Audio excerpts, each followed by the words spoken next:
Сегодня в Следственном управлении Министерства внутренних дел по Республике Саха-Якутия состоялось торжественное мероприятие по итогам первого полугодия 2023 года. В этот день за добросовестное выполнение служебных обязанностей, достижение высоких результатов в служебной деятельности награждены отличившиеся следователи. Сотрудникам следственных подразделений территориальных органов МВД России на районном уровне были вручены благодарственные письма с ценными подарками, а также очередные специальные звания. Этот кубок вручается за высокую эффективность и лучшие результаты следственной работы третьему отделу полиции.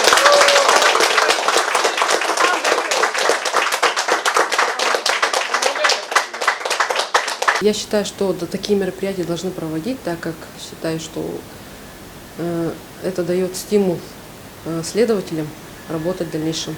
Работа следователя очень трудная, требует усидчивости и также понимания людей и доведения дела до конца. Работа следователя заключается в грамотном, объективном расследовании уголовного дела. Деятельность следователя связана с различными сферами нашей жизнедеятельности. Данная профессия достаточно многогранна. Приходится расследовать преступления различных категорий, различных направлений, сталкиваться с разными людьми. Усидчивость, трудоголизм и любить свою работу.